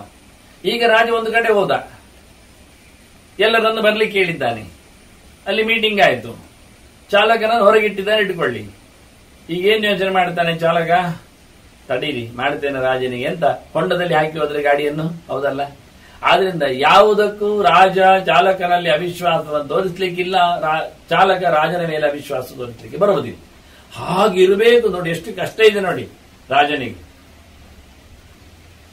ಈ ರೀತಿಯಾಗಿ ಬಹಳ ಚಂದವಾಗಿ ಅಷ್ಟಾನಾಂ ಮಂತ್ರಿಣಾಂ ಮಧ್ಯೆ ಅಂತ 4, 3, 1 ಇವರಿಷ್ಟು ಜನರ ನಡುವೆ ರಾಜ ಚಿಂತನೆಯನ್ನು ಮಾಡಬೇಕು. ಆದ್ರೆ ಇವರು ಯಾರು ಸಹ ಸಮಷ್ಟಿಯಾದ ಒಂದು ಮಾತು ಹೇಳ್ತಾನೆ ಭೀಷ್ಮ, ವ್ಯಸನೈ ವರ್ಜಿತಂಚೈವ ವ್ಯಸನೈಹಿ ಸುಘೋರೈಹಿ ಸಪ್ತವಿಹಿ ವೃಷ. ಇವರು ಯಾರಲ್ಲಿಯೂ ಘೋರಗಳಾದ 7 ವ್ಯಸನಗಳಿರಬಾರದು.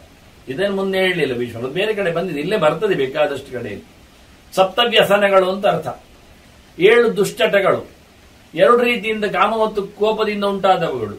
ಕಾಮದಿಂದ ಬಂದವುಗಳು ಮೃಗಯ, ಅಕ್ಷಾಹ, ಸ್ತ್ರೀಯ, ಪಾನಂ, ಬಯಸಿ ಮಾಡುವಂಥದ್ದು ಬೇಟೆ, ದುಷ್ಟವಾದ ಬೇಟೆ, ಸಿಕ್ಕ ಪ್ರಾಣಿಗಳನ್ನು ಬಡಿಯುವುದು, ಓಡಿಸುವುದು, ಇವೆಲ್ಲ. ದೇಶಕ್ಕೆ ತೊಂದರೆ ಕೊಟ್ಟಾಗ ಗಡಿ ದಾಟಿ ಬಂದ ಕ್ರೂರ ಮೃಗಗಳನ್ನಷ್ಟೇ ಓಡಿಸಿ ಬರಬೇಕು, ಸಂಖ್ಯೆ ಹೆಚ್ಚಾಗಿದ್ರೆ ಮುಗಿಸಿ ಬರಬೇಕು ಅವುಗಳದ್ದು. ಅಲ್ಲದೆ ಮೋಜಿಗಾಗಿ, ಅವುಗಳ ಹಿಂಸೆಗಾಗಿ ಮಾಡಬಾರದು, ಹೋಗಬಾರದು ಅಂತ ಇರುವುದು. ಅದನ್ನೆಲ್ಲ ತಪ್ಪಿಸಿ ಸುಳ್ಳೇಳಿಸಿಕೊಂಡು ಸುಮ್ಮನೆ ಬೇಟೆ ಹುಚ್ಚು, ಅದು ತಪ್ಪು. ಜೊತೆಯಲ್ಲಿ ದ್ಯೂತ, ಅಕ್ಷಕ್ರೀಡೆ ಆಡುವುದು ಸ್ಪರ್ಧಾತ್ಮಕವಾಗಿ, ಸಮಯ ಸಾಯ್ತದೆ. ಜೊತೆಯಲ್ಲಿ ಹೆಣ್ಣುಗಳು, ಸುಳ್ಳೆಗಾರಿಕೆ ಇದ್ದ ಹಾಗೆ ಅವುಗಳನ್ನು ಕೊಡಿಸುವಂಥದ್ದು, ಉಪಯೋಗಿಸಿಕೊಳ್ಳುವಂಥದ್ದು. ಕುಡಿತ, ಇದು 4 ಖಂಡಿತ ಮಾಡಿರಬಾರದು. ಅದರೊಟ್ಟಿಗೆ ಸಿಕ್ಕಾಪಟ್ಟೆ ಹಿಂಸೆ, ದಂಡಪಾರುಷ್ಯ, ವಾಕ್ಪಾರುಷ್ಯ, ಬೈಗಳು, ಬಾಯಿ ಬಂದಾಗಿ ಹೇಳುವುದು, ಮತ್ತೆ ಅದರೊಟ್ಟಿಗೆ ನೀಚವಾದ ಪದಗಳ ಪ್ರಯೋಗ, ಬಳಕೆ, ಅದರೊಟ್ಟಿಗೆ ದುಡ್ಡು ಕದಿಯುವುದು, ದುಡ್ಡು ಹೊಡೆಯುವುದು, ದುಡ್ಡು ಕೊಡುವುದು, ಲಂಚ, ರುಶ್ವತ್ತು, ಮೋಸ, ಇದು ಯಾವುದು ಇರಬಾರದು. ಹೀಗೆ 3 ಕಡೆಯಿಂದ ಕೋಪದಲ್ಲಿ, ಸಿಟ್ಟಲ್ಲಿ ಬರತಕ್ಕಂಥ ಬಡಿತ, ದುಡ್ಡು ಕದಿಯುವಿಕೆ ಅಥವಾ ದುಡ್ಡು ಮುರಿತ ಅಥವಾ ಬಾಯಿಯಲ್ಲಿ ಬೈಯುವುದಕ್ಕೆ ಬಂದಾಗ ಇದು 3 ಇಲ್ಲ ಆಗಬೇಕು. ಕಾಮದಿಂದ ಬಂದ 4 ಇಲ್ಲ ಆಗಬೇಕು. ಒಟ್ಟು 7 ವ್ಯಸನಗಳಿಂದ ದೂರವಾದ ಈ 8 ಮಂದಿಗಳಿಂದ ಸೇರಿಕೊಂಡು, ಅಂದ್ರೆ ಪ್ರಧಾನವಾದದ್ದನ್ನು ದುರ್ಗುಣಗಳು ಬಿಟ್ಟಿರಬೇಕು, ಗುಣವಂತ ಆಗಿರಬೇಕು ಅಂತ ಹೇಳಲಿಕ್ಕೋಸ್ಕರ ಇವರ ಜೊತೆಯಲ್ಲಿ ರಾಜ ಮಂತ್ರಾಲೋಚನೆಯನ್ನು ಮಾಡಬೇಕು. ಮಾಡಿ ತತಃ ಸಂಪ್ರೇಷಯೇತ್ ರಾಷ್ಟ್ರಂ ರಾಷ್ಟ್ರೀಯಾಯ ಚ ದರ್ಶಯೇತ್. ಇದನ್ನು ದೇಶಕ್ಕೆ ತಿಳಿಸಬೇಕು, ತನ್ನ ದೇಶದ ಕಾರ್ಯಕರ್ತರಿಗೆ ತಿಳಿಸಬೇಕು, ನೋಡಿಕೊಳ್ಳುವವರಿಗೆಲ್ಲ. ಅವರಿಗೆ ಮತ್ತೆ ಗೊತ್ತೇ ಇಲ್ಲ, ಹೌದಾ ಊರಿನವರಿಗೆ ಗೊತ್ತಾಗಿದೆ, ನಮಗೆ ಬರಲೇ ಇಲ್ಲ, ನೋಟಿಸ್ ಹೇಳಬಾರದು. ತನಗೆ ಬೇಕಾದವರಿಗೆ ಮತ್ತೆ ಊರಿಗೆ, ಪ್ರಜೆಗಳಿಗೆ ಅದನ್ನು ವ್ಯವಹಾರ ಏನಾಗಿದೆ, ತಾನೇನು ಮಂತ್ರಾಲೋಚನೆ ಮಾಡಿದ್ದೇನೆ, ಏನು ನಡೀತದೆ, ಏನು ನಡೆಸ್ತಾ ಇದ್ದೇನೆ ಅನ್ನೋದು ಜನರಿಗೆ ನೇರ ಗೊತ್ತಾಗಬೇಕು. ಅನೇನ ವ್ಯವಹಾರೇಣ ದ್ರಷ್ಟವ್ಯಾಸ್ತೆ ಪ್ರಜಾ ಸದ. ಹೀಗೆ ಶುದ್ಧವಾದ ವ್ಯವಹಾರದಿಂದ ರಾಜ ಪ್ರಜೆಗಳನ್ನು ನೋಡಬೇಕು, ರಾಜ ಪ್ರಜೆಗಳನ್ನು ನೋಡಿಕೊಳ್ಳಬೇಕು. ವ್ಯವಹಾರ ಹೇಗೆ ಮಾಡಬೇಕು ಅಂತ ಹೇಳಿದ್ದಕ್ಕೆ, ಯಾರ ಜೊತೆಯಲ್ಲಿ ವ್ಯವಹರಿಸಬೇಕು ಅಂತ ಕೇಳಿದ್ದಕ್ಕೆ ಧರ್ಮರಾಜನಿಗೆ ಪ್ರಜೆಗಳ ಜೊತೆಯಲ್ಲಿ ಮೀಟಾಗುವ ಬಗ್ಗೆ, ಅವರಿಗೆ ತನ್ನ ಸಂದೇಶಗಳು, ತನ್ನ ಮಂತ್ರ ಚಿಂತನೆಗಳು, ತನ್ನ ಆಯೋಜನೆಗಳು, ರೂಪರೇಷೆಗಳು ಇಷ್ಟು ಜನರನ್ನು ಸೇರಿಕೊಂಡು ಮಾಡಿದ್ದು ಅರ್ಥ ಆಗಲಿಕ್ಕೆ ಗೊತ್ತಿಕೊಡ್ಬೇಕು. ಇದು ಕ್ರಮ. ಮತ್ತೆ ಎಲ್ಲಿಯೂ ರಾಜ ಯಾರ ಕಡೆಯಲ್ಲಿಯೂ ಎಂದೂ ಸಹ ವಿಷಯ ಗೊತ್ತಿಲ್ಲದ ಸೊತ್ತುಗಳಿಗೆ ಕೈ ಹಾಕಬಾರದು, ಕೈ ಒಡ್ಡಬಾರದು. ಮುಖ್ಯವಾಗಿ ನಚಾಪಿ ಗೂಢಂ ದ್ರವ್ಯಂತೆ ಗ್ರಾಹ್ಯಂ ಕಾರ್ಯೋಪಘಾತಕಂ. ಭೀಷ್ಮ ಹೇಳುತ್ತಾನೆ, ಕೆಲಸ ಹಾಳು ಮಾಡುವಂತೆ ಹಾಳು ಮಾಡುತ್ತದೆ, ಆದ್ರಿಂದ ಗುಟ್ಟಾಗಿ ಏನನ್ನೂ ತಗೊಳ್ಬೇಡ, ಗುಟ್ಟಾಗಿ ಕೊಟ್ಟದ್ದನ್ನು ಏನು ತಗೊಳ್ಬೇಡ. ಅದು ವಿಚಿತ್ರ. ಮಡಿಸಿ ಮುಚ್ಚಿ ಡಬ್ಬಿಯಲ್ಲೆಲ್ಲ ಇಟ್ಟು ಎಲ್ಲ ಕೊಡುತ್ತಾರೆ. ಎದುರಿಗೆ ಕೊಡುವಾಗ ಏನೋ ದೊಡ್ಡ ಸಂಗತಿ ಕೊಟ್ಟಾಗೆ ಜನರಿಗೆ ಕಾಣುತ್ತದೆ, ಒಪ್ಪಿಕೊಳ್ಳುತ್ತಾರೆ. ಎಷ್ಟೋ ಆಗಿದೆ. ದೊಡ್ಡ ರಾಜನಿಗೆ ಅಕ್ಕಪಕ್ಕದ ರಾಜನೊಬ್ಬ ಬಹಳ ದೊಡ್ಡದಾದಂತಹ ಪೆಟ್ಟಿಗೆಯನ್ನೇ ಬಹುಮಾನ ಕೊಟ್ಟ. ರಾಜ ಅದನ್ನು ಪರಿಚಾರಕರಿಂದ ಒಳಗೆ ಸಾಗಿಸಿದ. ತೆಗಿಲಿಲ್ಲ, ಸಾಗಿಸಿದ ಅಷ್ಟೆ. ಎಷ್ಟೋ ಸಮಯದ ನಂತರ ಆ ಪೆಟ್ಟಿಗೆಯನ್ನು ತೆರೀತಾನೆ. ಅದರೊಳಗೆ 2 ಕತ್ತಿ ಮಾತ್ರ ಇದೆ, 2 ಕತ್ತಿ. ಆತ ಹೋದವ ಹೇಳುತ್ತಾನೆ, ನಾನು ಮುತ್ತುರತ್ನಗಳ ಜೊತೆಯಲ್ಲಿ ಒಂದಿಷ್ಟು ದೊಡ್ಡ ಮೊತ್ತದ ಬಹುಮಾನಗಳನ್ನೆಲ್ಲ ಒಂದು ಪೆಟ್ಟಿಗೆ ಕೊಟ್ಟು ಕಳಿಸಿದ್ದೇನೆ. ಹೇಳುತ್ತಾನೆ, ಹೌದಾ, ಎಲ್ಲಿದೆ, ಏನಿದೆ? ಅಣುಕವಾಗಿದೆ ಇದು. ಈಗೇನ್ ಮಾಡ್ತಾನೆ? ರಾಣಿ ಹೇಳ್ತಾಳೆ, ರಾಜಕುಮಾರರು ಹೇಳ್ತಾರೆ, ಇದು ರಾಜ ಎಲ್ಲಿಯೋ ಮೋಸದಲ್ಲಿ ಕೊಳ್ಳೆ ಹೊಡೆದು ಏನು ನಮ್ಮನ್ನು ಆಡಿಸ್ತಾ ಇದ್ದಾನೆ, 2 ಕತ್ತಿಯನ್ನಿಟ್ಟು ಅಂತ. ಸತ್ಯ ಯಾರಿಗೆ ಅರ್ಥ ಆಗ್ಬೇಕೀಗ? ಎಲ್ಲಿ ಹೇಳಬೇಕು? ಆದ್ರಿಂದ ಮುಚ್ಚಿದ ಸೊತ್ತನ್ನು ಕೊಡುವಲ್ಲಿ ಯಾರು ಒಪ್ಪಬೇಡಿ ಹೇಳ್ತಾನೆ. ತೆರೆದೇ ಕೊಡಿ, ಎದುರಲ್ಲೇ. ಏನ್ ಕೊಟ್ಟದ್ದು ಗೊತ್ತಾಗ್ಲಿ. ದಕ್ಷಿಣೆ ಕೊಡುವಾಗಲೂ ಕೆಲವೊಮ್ಮೆ ತೊಟ್ಟೆಯೊಳಗೆ ಇಟ್ಟು ಕೊಡುತ್ತಾರೆ. ಅದು ಯಾರಿಗೆ ಕಾಣಬಾರದು ಅಂತ ಪಡೆದವನಾಚೆ ಹೋಗಿ ನೋಡಿಯೇ ನೋಡ್ತಾನೆ. ಕೊಟ್ಟವನಿಗೆ ಎಷ್ಟು ಕೊಟ್ಟಿದೆ ಅಂತ ಗೊತ್ತೇ ಇರ್ತದೆ. ಮತ್ತೆ ಯಾರಿಗೋಸ್ಕರ? ನೀವು ಮಾಡಿಕೊಂಡದ್ದನ್ನು ಪ್ರಕಟಪಡಿಸಿ, ಕೊಟ್ಟು ಬಿಟ್ಟದ್ದನ್ನು ಮುಗಿಸಿಬಿಡಿ ಆವಾಗಲೇ ಅಂತ. ಅವ ಆಚೆ ಹೋದ ಬಳಿಕ ಯೋಚನೆ ಮಾಡೋದು, ನನಗವರು ತೊಟ್ಟೆಯೊಳಗೆ 5 ಇಟ್ಟಿದ್ರು, 4 ಇಟ್ಟಿದ್ರು, ಯಾರಾದ್ರೂ ಒಬ್ಬರು ಇದನ್ನು ಎಗರಿಸಿದ್ರು ಅಥವಾ ಇಷ್ಟೇ ಬಿಟ್ರು, ಸೇರಿಸಿದ್ದು ಕೂಡಿಸಿದ್ದನ್ನು ಹೇಳುವುದೇ ಇಲ್ಲವ. ಆದ್ರಿಂದ ಭೀಷ್ಮ ಹೇಳುತ್ತಾನೆ, ಯಾವ ಕಾಲದಲ್ಲಿಯೂ ನಿಗೂಢವಾಗಿ ರಹಸ್ಯವಾಗಿ ಯಾರೇ ಕೊಟ್ಟದ್ದನ್ನು, ಎಲ್ಲಿಯೇ ಕೊಟ್ಟದ್ದನ್ನು, ಹೇಗೋ ಕೊಟ್ಟದ್ದನ್ನು ರಾಜ ಕೈ ಒಡ್ಡಿ ಪಡೆಯಬಾರದು. ಯಾಕೆಂದ್ರೆ ಕೆಲಸ ಕೆಡುತ್ತದೆ, ಹಾಳಾಗಿ ಹೋಗ್ತದೆ. ಕೆಲವೊಮ್ಮೆ ದೊಡ್ಡ ಮೇನೆಯನ್ನೇ ಕಳಿಸ್ತಾರೆ ಪರದೆ ಮುಚ್ಚಿ, ಇದು ರಾಜನಿಗೆ ಗಿಫ್ಟ್ ಅಂತ. ಅದರಲ್ಲಿ ಹುಡುಗಿ ಇರ್ತದೆ, ಅದು ವಿಷಕನ್ಯೆ ಆಗಿರಬಹುದು, ಮತ್ತೆ ಅದು ಸ್ಪೈ ಆಗಬಹುದು, ಗೂಢಚಾರಿಣಿ. ಹೀಗಾಗಿ ಯಾವುದನ್ನು ಪ್ರಜೆಗಳ ಎದುರೇ ತಗೋ, ಜನರ ಎದುರೇ ನೋಡಿಕೋ. ಒಂದೊಮ್ಮೆ ಕೆಲಸ ಕೆಟ್ಟರೇನು ಅಂತ ಕೇಳ್ತೀಯ, ಕಾರ್ಯೇ ಖಲು ವಿಪನ್ನೇ ತ್ವಾಂ ಯಹ ಅಧರ್ಮ ತಾಂಶ್ಚ ಪೀಡೆಯೇ.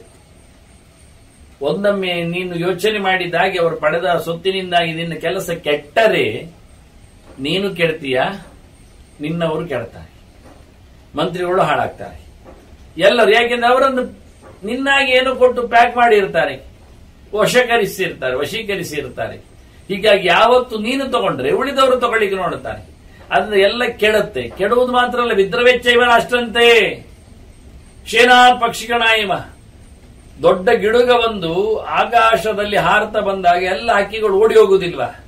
ಎಲ್ಲ ಹಕ್ಕಿಗಳನ್ನು ಅದು ಓಡಿಸುವುದೂ ಇಲ್ವಾ? ಅದು ಬಂದ್ರೆ ಸಾಕು ಓಡಿರುತ್ತೆ. ಅದರಿಂದ ನೋಡಿ, ಹಾಗೆ ನಿನ್ನ ದೇಶ ನಿವಾಸಿಗಳು ಓಡಿ ಹೋಗ್ತಾರೆ, ತಪ್ಪಿ ಬೀಳುತ್ತಾರೆ. ಇಡೀ ರಾಷ್ಟ್ರವೇ ನಾಳೆ ಇಲ್ಲ ಆಗ್ತದೆ, ಹಾಳಾಗ್ತದೆ, ಹೋಗ್ತದೆ. ಹೇಗೆ? ಇನ್ನೊಂದು ದೃಷ್ಟಾಂತ ಹೇಳ್ತಾನ, ಪರಿಸ್ರವೆಚ್ಚ ಸತತಂ ನೌಹು ವಿಶೀರ್ಣೇವ ಸಾಗರೆ.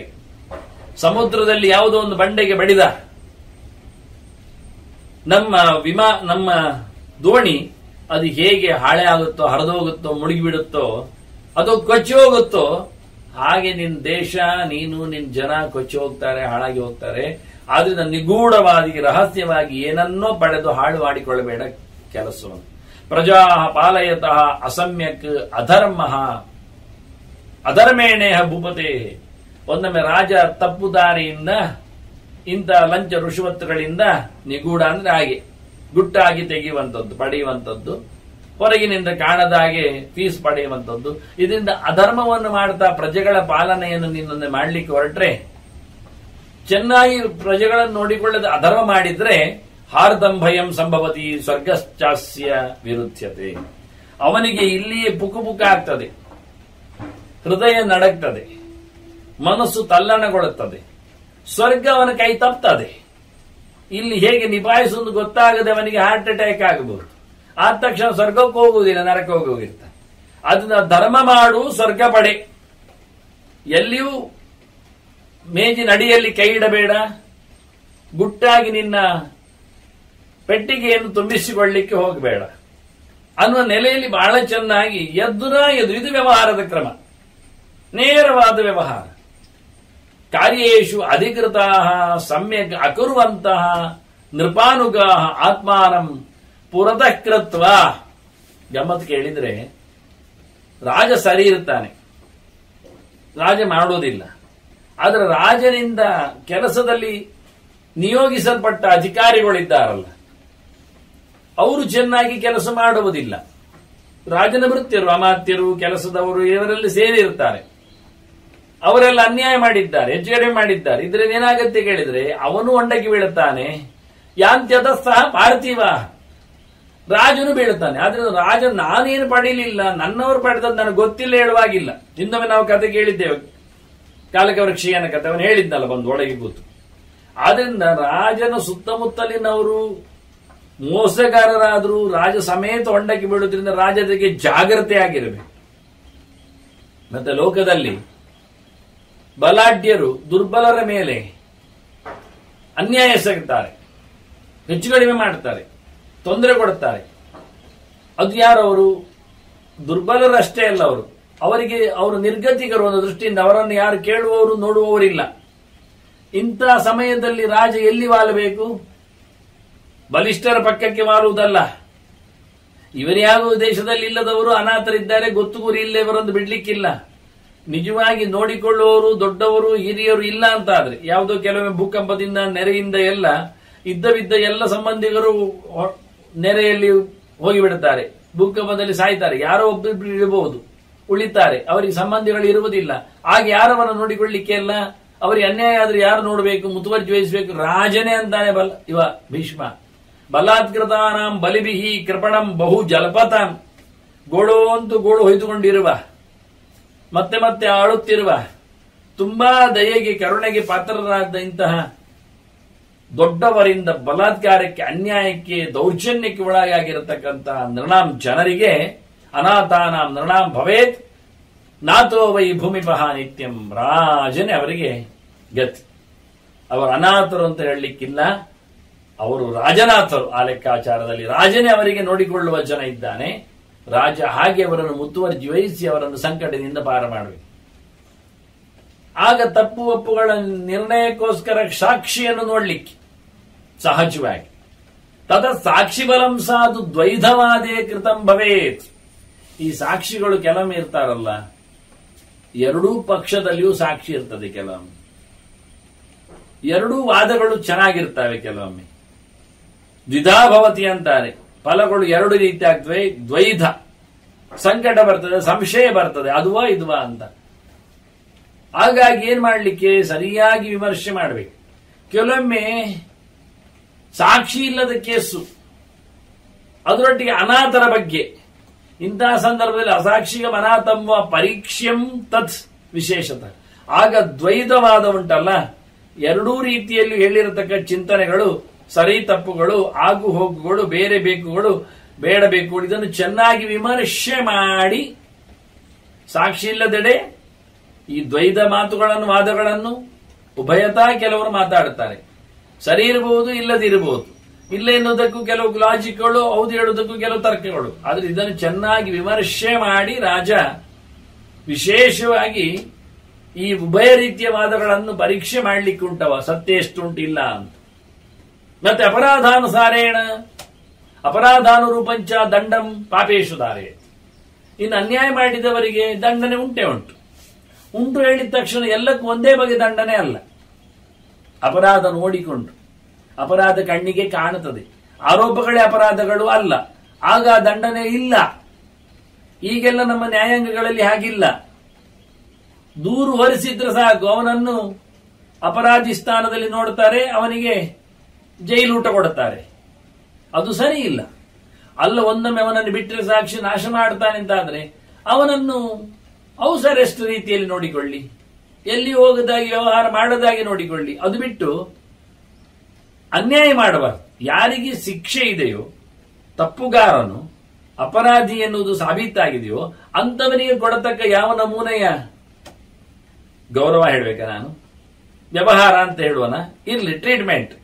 ಹಾಗೆ ಆರೋಪಿಗೆ ಕೊಡುವುದು ತಪ್ಪು. ಅವನಿನ್ನ ಆರೋಪ ಸಾಬೀತಾಗಿರುವುದಿಲ್ಲ, ಅಪರಾಧಿ ಅನಿಸ್ಲಿಲ್ಲ ಅವನು. ಮತ್ತೆ ಅಂತ ಅಪರಾಧಿಗಳಿಗೂ ಇವತ್ತಿನ ನ್ಯಾಯಾಂಗದ ವ್ಯವಸ್ಥೆಯಿಂದ ಅಂತ ಅಪರಾಧಿಗಳಿಗೂ 3 ಹೊತ್ತು ತಿನ್ನಿಸುವ ಕತೆ ಅನುಗುಣವಾಗಿ ಖಂಡಿತವಾಗಿ ಅವನಿಗೆ ಪನಿಷ್ಮೆಂಟ್ ಕೊಡ್ಲೇಬೇಕು. ಅದು ಹೇಗಿರ್ತದೆ? ಅವು ಭಯಂಕರ ಶ್ರೀಮಂತ ದುಡ್ಡಿನವನೆಲ್ಲ ಆದ್ರೆ ವಿಯೋಜೇತ್ ಧನೈಹಿ ವೃದ್ಧಾನ್, ಅಂತವರ ದುಡ್ಡನ್ನು ಕಬಳಿಸಬೇಕು, ಸರ್ಕಾರಕ್ಕೆ ಬೊಕ್ಕಸಕ್ಕೆ ಸೇರಿಸಬೇಕು, ಅವರನ್ನು ದುಡ್ಡಿಲ್ಲದವರನ್ನಾಗಿಸಬೇಕು. ಇನ್ನು ದುಡ್ಡಿಲ್ಲದವರ ಹತ್ರ ದುಡ್ಡು ಕೊಡುಗೆ ಹೇಳಿದ್ರೆ ಅಲ್ಲಿ ದನದಂಡ ಇಲ್ಲ ಅವನಿಗೆ. ಅದಕ್ಕೆ ಅದನಾನತ ಬಂಧನೈ, ದುಡ್ಡಿಲ್ಲದವನನ್ನು ಕಾರಾಗೃಹಕ್ಕೆ ಸೇರಿಸಿ ಅವನಿಂದ ದೇಶದ ಕೆಲಸ ಮಾಡಿಸಬೇಕು. ಅಲ್ಲಿ ಸೇರಿಸಿ ಸುಮ್ಮನೆ ಇಲ್ಲ, ಅವನಿಗೆ ಊಟ ಹಾಕ್ಲಿಕ್ಕೆ ದೇಶದ ಕೆಲಸಗಳನ್ನು ನಡೆಸಿಕೊಡ್ಬೇಕು ಅವನನ್ನು. ಹಾಗೊಂದು ವ್ಯವಸ್ಥೆ. ಇನ್ನು ವಿನಯಚ್ಚಾಪಿ ದುರ್ವೃತ್ತಾನ ಪ್ರಹಾರೈರಪಿ ಪಾರ್ಥಿವ, ಯಾರಿದ್ದಾರೆ ದುಷ್ಟ ವೃತ್ತಿಯಲ್ಲಿ ಉಳ್ಳವರು, ಕೆಟ್ಟದ್ದು ಕೆಲಸ ಮಾಡಿದವರು, ಅವರನ್ನು ಬಗ್ಗಿಸಬೇಕು.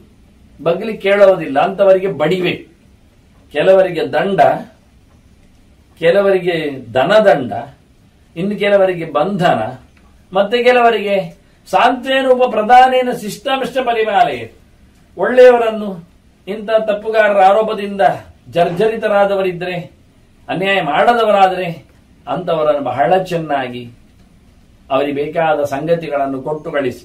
ಈಗಾಗಲೇ ಅವರ ಸೊತ್ತು ಅಪಹಾರ ಆಗಿರ್ತದೆ, ಮನೆ ಹಾಳ, ಇದನ್ನೆಲ್ಲ ಮುಂದೆ ಹೇಳ್ತಾರೆ. ಬೇಕಾದಷ್ಟು ವಿಷಯಗಳನ್ನೆಲ್ಲ ಇರಲಿ, ಏನೆಲ್ಲ ಮಾಡ್ತಾರೆ, ಉಪದ್ರವ ಕಾಲ ಬಗೆ ಹೇಗಿರುತ್ತದೆ ಎಂದು ಮುಂದಿನ ಮಾತುಗಳಲ್ಲಿ ಹೇಳ್ತಾನೆ. ವಾಸ್ತವವಾಗಿ ಈಗ ಮೊಟ್ಟೆ ಹೇಳ್ತಾನೆ, ಒಳ್ಳೆಯವರಿದ್ರೆ ಅವರನ್ನು ಒಳ್ಳೆಯ ಮಾತನ್ನ ಆಡಿಸಿ, ಅವರಿಗೆ ಉಪದ್ರವ ಆಗಿದ್ರೆ ಅವರನ್ನು ಮನ್ನಿಸುವಂತೆ ಮಾಡಿ, ಅವರಿಗೆ ರಾಜ ತನ್ನಿಂದ ಕೆಲವು ಸಹಾಯಗಳನ್ನು ಕೊಡಿಸಿ, ಈ ಕೊಲೆ ಎಲ್ಲ ಆದಲ್ಲಿ ಎಲ್ಲ ಮುಂದಕ್ಕೆ ಅವನಿಗೆ ಗತಿ ಇಲ್ಲ ಆಗಿಬಿಡುತ್ತೆ. ಆದ್ರಿಂದ ಅಂತವರನ್ನು ಅವನೇನು ತಪ್ಪಿಲ್ಲದೆ ಆದ ಹೆಚ್ಚು ಕಡಿಮೆಗಳಿಗೆ ಅಂತಹ ಸೊತ್ತಿನಲ್ಲಿ ಸಂದರ್ಭದಲ್ಲಿ ರಾಜನೇ ಅವರಿಗೆ ವಿಶೇಷವಾದಂತಹ ಮನ್ನಣೆಯನ್ನು ನೀಡಬೇಕು. ಹೀಗೆ ಅಪರಾಧಗಳ ಬಗ್ಗೆ ಕೆಲವು ಓವರ್ ಆಲ್ ರೂಲ್ಸ್ಗಳ ಬಗ್ಗೆ ಕೆಲವು ಭೀಷ್ಮ ಹೇಳಿ, ಇನ್ನು ಪ್ರತ್ಯೇಕವಾದ ಕೆಲವೆಡೆ ಅಂದ್ರೆ ರಾಜಗಾಮಿಯಾದ ತೊಂದರೆ ಬಂದಾಗ ಏನಾಗ್ತದೆ ಈ ವಿಷಯಗಳ ಬಗ್ಗೆಯೂ ಸಹ ಮತ್ತಷ್ಟು. ವಾಸ್ತವವಾಗಿ ರಾಜನ ಮೇಲೆ ಆಕ್ರಮಣ ಮಾಡುವವರು ಇರ್ತಾರೆ, ಊರಿಗೆ ಬೆಂಕಿ ಕೊಡುವವರೆಲ್ಲ ಇರ್ತಾರೆ, ಕಳ್ಳತನ ಎಲ್ಲ ಬರುತ್ತೆ. ಇಂತಹ ಸಂದರ್ಭದಲ್ಲಿ ರಾಜ ಯಾವ ರೀತಿಯಲ್ಲಿ ಇಷ್ಟರವರೆಗೆ ಅವರ ವಧೆಯ ಬಗ್ಗೆ ಹೇಳುತ್ತಾ ಇಲ್ಲ, ಅದನ್ನು ಮುಂದಿನ ಮಾತುಗಳಲ್ಲಿ ಭೀಷ್ಮ ವಿಶದವಾಗಿ ಹೇಳ್ತದನ್ನು ಮತ್ತೆ ಸೇರಿದಾಗ ಚಿಂತನೆ ಮಾಡುವ ವಂದನೆಗಳು. ಶ್ರೀಕೃಷ್ಣ ನಾರಾಯಣ ನಾರಾಯಣ ನಾರಾಯಣ.